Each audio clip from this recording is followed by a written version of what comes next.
Ok, bah en tout cas merci de m'avoir donné l'opportunité de parler aujourd'hui. Le titre a un peu changé, mais c'est la même chose. Donc, je vous présente le travail que je fais en ce moment à Epiphare.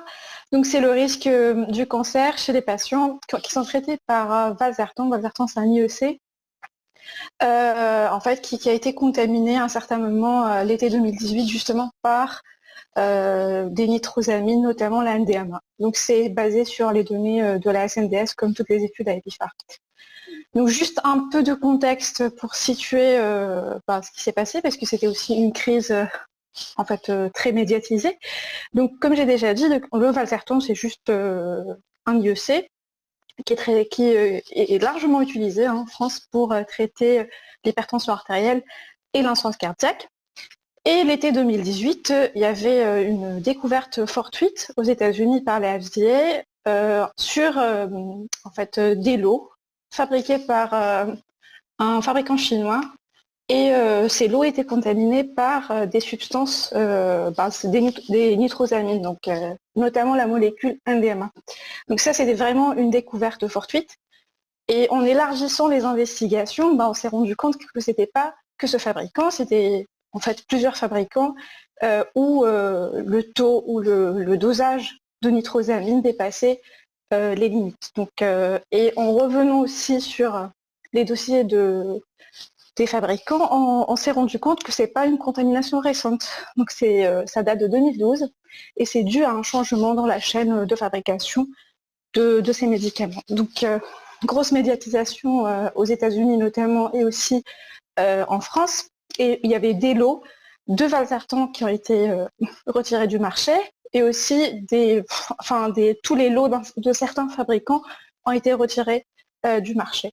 Donc la NDMA, c'est quoi? C'est une molécule, comme j'ai déjà dit, de nitrosamine et elle est classifiée comme cancérogène probable pour les humains, mais le cancérogène sûr pour les animaux par le cirque. Donc c'est quand même, vu le fait qu'il y a des millions de patients qui sont traités par cette molécule, c'est vraiment un gros problème de santé publique. Et l'NDMA a été lié dans quelques études chez les êtres humains à des cancers gastro-intestinaux notamment. Donc voilà, alors les études, qu'est-ce qui a été fait entre-temps dans la littérature? Il y avait juste deux études. La première, c'est pas vraiment une vraie étude parce que c'est basé sur des données auto-déclarées par la FDA. Il y a une base de données en fait qui s'appelle ici Food and Drug Administration Adverse Events Reporting System. Donc c'est quoi? C'est les patients, c'est eux-mêmes qui déclarent événements indésirables liés au traitement. Et là, la graphique n'est pas très claire. Vous allez voir qu'il y a un pic ici de rouge, l'été 2018. Donc là, c'est stable. Après, il y a un pic. Et ça, c'est des autodéclarations de patients qui disaient qu'ils ont eu des cancers durant cette période. Donc, durant la période de la crise, où il y avait beaucoup de médiatisation sur le Valsartan. C'est sûr que c'est pas vraiment lié au Valsartan ici, c'est probablement lié à la médiatisation, mais en fait, ça peut pas vraiment être lié à un phénomène vraiment physiologique ici parce que le pic est énorme. Et le risque, l'odds ratio passe de 1,7 avant la crise, le risque de cancer, tout cancer, à 7,1, ce qui est quand même énorme. Donc il y avait juste, c'était un rapport ou une lettre à l'éditeur, mais après il y avait une étude danoise plus sérieuse qui avait justement en fait pris des données de cohortes, qui avait construit une cohorte en fait en se basant sur les registres de cancer et en les croisant avec les remboursements de médicaments. Alors eux, par contre, c'était au tout début de la crise, quand il y avait juste un seul fabricant connu à avoir fabriqué des Valsartan contaminés. Donc c'était juste ce fabricant chinois. Et ils ont fait une étude basée sur 3000 sujets à peu près exposés, à parier ou à d'autres 3000 sujets qui sont non exposés. Donc le suivi était aussi court, mais ils ont commencé de 2012 jusqu'à la crise et ils ont suivi ces patients jusqu'à fin 2018. Alors par contre, il n'y avait pas de risque, mais l'intervalle de confiance, comme vous le voyez ici en rouge, bon, c'est un peu proche, mais bon, il n'y avait pas de risque en fait pour les autres cancers, sauf que cette étude, elle s'est juste focalisée sur ce fabricant, et pour les autres fabricants, à l'époque, c'était pas connu et c'était considéré comme du non contaminé. Donc voilà. En France, pour le moment, il n'y a rien. La FDA n'a pas encore publié. Donc c'est pour cela que on a trouvé que le SNDS, ça va être un outil très très très bien en fait pour faire cette étude. Et donc l'objectif, ça sera d'étudier le risque justement de cancer chez les patients qui ont été exposés à du valsartan contaminé par les nitrosamines dans la base SNDS. C'est l'objectif. Les méthodes. Alors, donc le problème c'est que on a des données du SNDS, mais en même temps, comment identifier un médicament contaminé versus un médicament non contaminé. Surtout que pas tous les valsartans étaient contaminés. Donc, dans la spécialité, il y avait des fabricants qui ont déclaré qu'ils étaient contaminés, d'autres non. Donc, les moyens pour identifier du valsartan contaminé, c'est tout d'abord le fabricant. Après, c'est le code cible, bien sûr, ou le code ATC, et le numéro de lot qui ont été retirés du marché. Sauf que dans le SNDS, on n'a pas le numéro de lot. Donc c'est cette méthode-là, le troisième point, on ne peut pas l'utiliser. Donc ce qu'on peut utiliser, c'est les deux critères. Les deux premiers critères, c'est le code du médicament. Donc là, je vous présente juste le code ATC du valsartan. Et après, le fabricant. Donc là, je les classe en 3 catégories. Le premier, c'est les contaminés. C'est tous les labos qui ont retiré à un certain moment du marché tous les lots disponibles du valsartan. Ça veut dire que, je prends l'exemple d'Arrow. Donc Arrow, l'été 2018 jusqu'à décembre 2018, ils ont retiré tous les lots. L'ANSM avait retiré justement tous les lots fabriqués par Arrow durant cette période, suivi par tous ces autres fabricants. Et ce fabricant-là, Mylan, il était carrément interdit de vendre du valsartan en Europe jusqu'à ce qu'il revoie ses méthodes de fabrication. Après, la deuxième catégorie, c'est les partiellement contaminés. Donc ces deux labos-là qui sont considérés comme du partiellement contaminé, ça veut dire qu'il y avait juste quelques lots quelques lots qui ont été retirés du marché. Donc c'est pas tous les lots. Donc il y avait certains lots qui ont été retirés. Ça, c'est impossible à identifier dans le SNIRAM, dans le SNDS. Et il y a d'autres labos qui n'étaient pas du tout considérés, donc où ce qu'ils fabriquaient, ou le valsartan qu'ils fabriquaient, n'était pas du tout concerné par ces rappels de l'eau. Donc ça inclut ces listes-là, et notamment Novartis qui a plus de 75% de marché sur les lots non contaminés. Donc voilà comment j'ai pu en fait identifier les contaminés et les non contaminés. Ceci nous permet quand même de construire une population d'études avec des exposés et des non exposés. Donc on va faire une étude de cohorte. En fait, les caractères d'inclusion, c'est que le sujet devrait avoir 2 remboursements de valsartan durant 6 mois, durant un semestre, entre janvier 2013 et fin 2017. Alors pourquoi 2013? Parce qu'en 2012, alors que normalement la contamination avait démarré 2012, on n'avait pas beaucoup de génériques sur le marché en France. Donc c'était pas possible de faire d'inclure à partir de 2012, vu déjà qu'il n'y avait pas beaucoup de valsartan contaminés sur le marché. On s'arrête à 2017 alors que la crise est en juin 2018, parce que on voulait avoir juste au moins 2 ans de suivi. Et aussi, on limite sur l'âge, donc de 40 à 79 ans. Avant 40 ans, parce que le cancer est rare, et après 70 ans, après 80 ans, parce qu'ils sont rarement traités par des génériques. Donc voilà, la date index, c'est la date du démarrage de traitement. Et les patients, ils sont suivis jusqu'à ce qu'ils ont leur cancer, et jusqu'à ce qu'ils décèdent, ou jusqu'à la fin de l'étude, ou sinon ils se sont perdus de vue aussi. Et la définition de perdu de vue, c'est 1 an sans aucun remboursement. Donc l'outcome d'intérêt, c'est tout cancer en excluant les cancers basocellulaires. On a exclu aussi tous les patients qui avaient un historique de cancer, pour éviter en fait, que ce soit un second cancer ou autre chose. Donc tous les patients qui avaient un historique de cancer, on est revenu jusqu'à 2006, et on avait les ALD aussi jusqu'à je crois 87 ou quelque chose comme ça. Et on a éliminé ces patients-là, et tous les patients aussi qui ont suivi moins d'1 an ont été exclus, ça veut dire les patients qui sont décédés un an après l'inclusion ou qui sont perdus de vue un an après l'inclusion, ils étaient exclus. Alors, comment on a défini justement l'outcome d'intérêt? Donc, j'ai utilisé l'algorithme de l'INCA pour définir les cancers. Là, il y a les catégories en fait que je vais vous présenter. Donc, tout cancer, cancer du sein, colorectal, prostate, poumon et les cancers hématologiques. Et pour certains cancers, ça inclut aussi les cancers in situ pour l'algorithme de l'INCA. Les covariables, on les a aussi tout en fait reconstruit à partir des données du SNDS. Donc notamment la comédication, elle est définie sur les remboursements de médicaments un an avant la date index et on les a répartis à des catégories en fait comme les antihypertenseurs, les antiarrhythmétiques, les antiplaquettaires, les benzodiazépines, etc. Pour les comorbidités aussi, on s'est basé sur les données de PMSI, les ALD pour reconstruire les comorbidités. Pour les comportements à risque et l'obésité, on n'a pas vous connaissez tous qu'on n'a pas les données dans le SNDS, mais on peut avoir un proxy pour les reconstruire. Donc pour le tabagisme, on peut voir aussi les codes, en fait, ces codes-là qui sont liés à des traitements substitutifs de nicotine. Et pour l'alcool aussi, il y a des codes en fait pour l'alcoolisme dans le PMSI et l'ALD.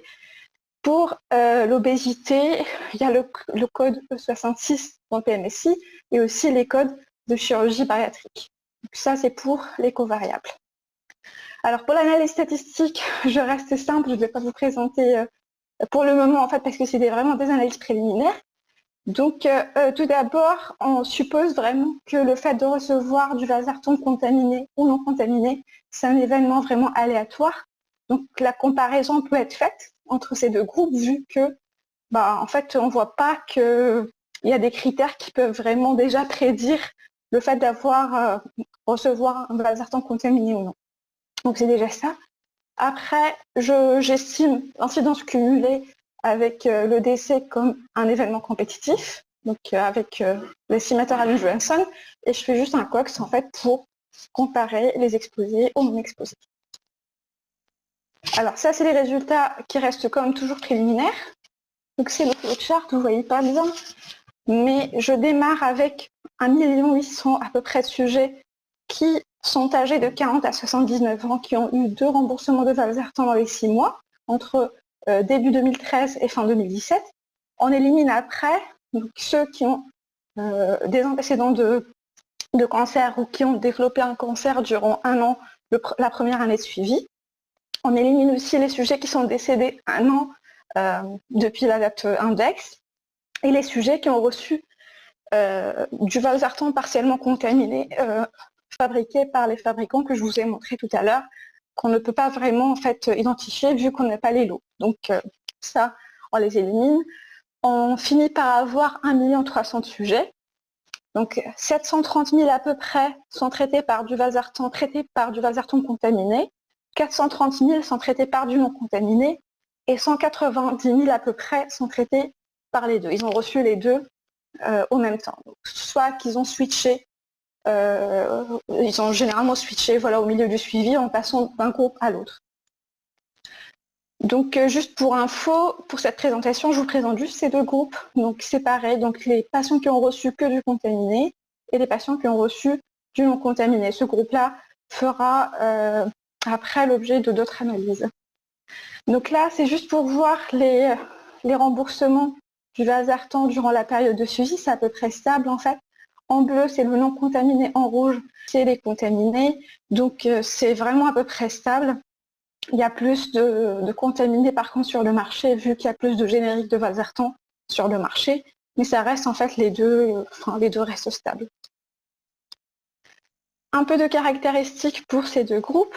Donc ces deux groupes-là, c'est la première colonne, c'est les patients qui ont reçu du valsartan contaminé, et après les patients qui ont reçu du non contaminé. Donc il y a plus d'hommes en fait, de femmes chez les patients qui ont reçu du valsartan contaminé.